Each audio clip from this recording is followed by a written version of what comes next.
अब मैंने खुद जानना है, मुझे जानना है, यानी कि मुझे अनुभव करना है कि ठीक है, जिसने भी जाना है उसके वक्तव्य हैं शास्त्रों में। ये वक्तव्य किसके? जिन्होंने जाना उसी के तो वक्तव्य है ना, उन्हीं के तो शास्त्र है ना।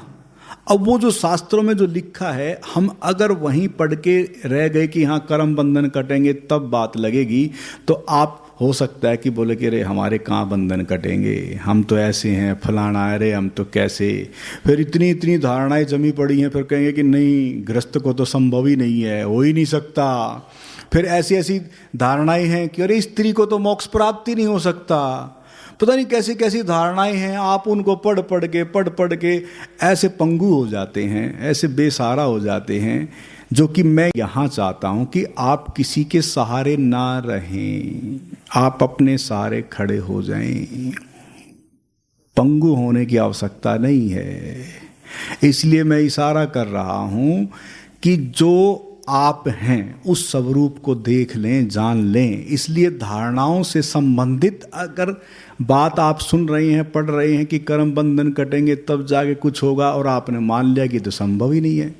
आप देखो, ईमानदारी से देखना, ईमानदारी से देखना, जिन कर्मों से आप जुड़े हैं और उन कर्मों का संबंध ऐसी ऐसी संकीर्णताओं से जुड़ा है, आप अपने आप को जब देखते हैं तो आप पाएंगे कि नहीं ये तो संभव ही नहीं है। आप ईमानदारी से बताओ, हो सकता है कट जाएंगे आपके, और आप हथियार डाल के दूर हो जाते हैं। बोले कि तो भाई बिरले ही होते हैं, कोई कोई होता है, हम तो उसमें हैं नहीं। मैं कहता हूं कि अगर आप यहां तक पहुंचे हैं तो आप भी हैं, आप समझो। और प्रत्येक जीव जो मनुष्य योनि तक आ गया वो तो है ही। और मैं तो ये कहूंगा कि उसकी यात्रा है ही वहां तक की, कहानी खत्म, उसकी यात्रा है ही वहां तक की। इसको थोड़ा समझ लें, उसको पहुंचना ही वहां है। आप छोड़ो कि इस जन्म में या पता नहीं कितने जन्म लग जाएंगे, क्या दिक्कत है आपको? क्या दिक्कत है ये बताओ? कितने लग जाओ, पहुंचना तो वही है। समझ में आई? यानी कि इस जन्म में पहुंचे या अनंत अनंत जन्म लग जाए, पहुंचना वही है, लौटना वही है। चेतना का विकास तो होना ही होना है, और चेतना का विकास अंतिम है मुक्ति, निर्वाण और मोक्ष। भले आप में से कोई यहाँ इसको स्वीकार करे ना करे, और युवा हो सकता साथी मित्र ना भी करें। मैं तो कहता हूं कि मत करो, कोई जरूरत नहीं है। भले ही इस चीज को स्वीकार करो ना करो, लेकिन पहुंचना तो वही है, सत्य तो यही है। अब इसमें कोई दिक्कत ही नहीं है। यानी कि लौटना वही है, तो वहीं लौटने के लिए उन्होंने फिर कुछ न कुछ इस तरह के ब्रेक लगा दिए। इसलिए मैंने सीधा सीधा शब्दों में क्या कहा कि अगर आप संस्कार या कर्म बंधन के काटने के चक्रों में पड़ोगे तो मुक्त नहीं हो पाओगे, तो और अड़चन आ जाएगी। इसलिए मैं कहता हूं कि इसका कोई मतलब ही नहीं जुड़ा है। आप केवल उस यात्रा पथ पर निकल जाएं, बस आगे बढ़ो, चलो, मत विचार करो कि कर्म बंधन कब कटेंगे, कोई आवश्यकता ही नहीं है। आपने कितना ही कुछ भी किया है, क्या होता है कि एक चीज बताओ, आप जब बचपन में थे पता नहीं क्या कुछ किया है, फिर आप थोड़े जवानी में आए होगे, पता नहीं क्या कुछ किया है, फिर हो सकता है कि अब भी कुछ ना कुछ होता होगा, लेकिन आप सोचते होंगे कि अरे मैंने तो ये कर दिया, मैंने तो वो कर दिया, मैंने तो ऐसे ऐसे कैसे संभव है ये सब चीज़ें, और हमारा तो ये बंधन ये ही नहीं कटेंगे, तो कभी ये दिक्कत, कभी वो दिक्कत, कभी वो दिक्कत। तो इसलिए मैं बस इशारा कर रहा हूँ कि उसको एक साइड में करके, छोड़ के, जो आपके जीवन में हुआ है अब इस समय उसको छोड़ दो। जो हो रहा है अच्छा हो रहा है, बस इतना समझ लो। भाव क्या पैदा करना आपने कि जो भी देखो, अच्छा और बुरा व्यक्ति के अनुसार चीजें होती हैं। कोई चीज आपके लिए अच्छी तो हो सकता है कि दूसरे के लिए बुरी हो, आपके लिए कोई बुरी है तो हो सकता है दूसरे के लिए अच्छी हो। इसलिए अच्छे और बुरे को तो छोड़ ही दो। क्या पाप है, क्या पुण्य है, क्या कर्म बंधन है, ये छोड़ दो, ठीक है ना? इन चक्रों में नहीं पड़ना है। आपको केवल देखना है कि आपकी जो यात्रा है वो किस ओर बढ़ रही है। इसलिए एनलाइटेंड और बुद्धत्व का जो संबंध जुड़ा है, समझ गए ना, विज्ञान की, उसका तो कट ही गया।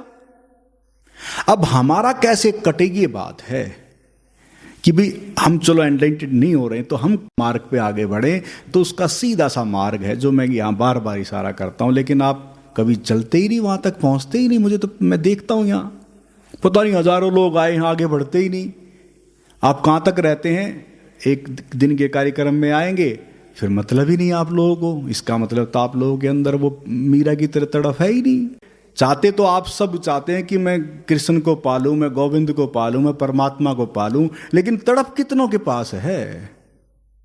इसलिए जो अगला मार्ग है, वो अगला मार्ग जो मैं बता रहा हूं, वो मार्ग ही वो है कि जब तक आप उस मार्ग पे आगे नहीं चलेंगे, पथ पे नहीं चलेंगे, तो आपको वो सूत्र हाथ नहीं लगेगा। इसलिए मैं कह रहा हूं कि अगर उस सूत्र को पकड़ लेंगे तो मुझे विश्वास है, मुझे पता है कि आपके जो कर्म बंधन जो शास्त्रों में लिखे हैं, जब आप उस साधना के पथ पे रहेंगे, उस परम ज्ञान का जब अनुभव कर लेंगे, परम अनुभूति जब आपको हो जाएगी, तो मुझे उम्मीद और आशा, मैं विश्वास से भर रहा हूं कि आपके इस जीवन के और अनंत अनंत जन्मों के भी कर्म बंधन कट जाएंगे। लेकिन चलो तो सही, मैंने फिर क्या कहा है, मैंने कब कटेंगे वो? जब उस पथ पर चलोगे, जब उस अनुभूति आपको होगी, जब उस साधना पथ पर आप निरंतर चलते रहेंगे तो कट जाएंगे। और रही बात, वही सूत्र है जो मैंने कहा था कि परंपरागत रीत परिपाटी के तहत कुछ चीजें निरंतर चलती रहती हैं, जिसमें कुंभ स्नान भी है, जो मैंने आपको समझा दी है सारी बातें। और अब मैं फिर इशारा कर रहा हूं कि वो यात्रा पथ भी ऐसा है कि अगर आप उस पथ पे चलते हैं जो यहां का पथ है, तो मुझे पता है कि जब आप अंतिम सैया पे होंगे, जब मरण सैया पे होंगे, तो प्रभु आपके सामने आ जाएगा। और जैसे ही प्रभु की जब वो पदचाप आपके सामने होगी, जब उस ओंकार में जब आपकी डुबकी लगेगी, जब उस नाद में जब आपकी डुबकी लगेगी, जब उसके स्मरण में जब आपके प्राण छूटेंगे, तो समझ लो कि मुक्त हो गए। यही मुक्ति का सूत्र है, यही निर्वाण का सूत्र है। इसलिए कर्म बंधन आपके अनुभूति से कटेंगे भाई, सोचने से, विचार करने से, आपके मनन से नहीं कटेंगे। बस इतना इशारा कर रहा हूं।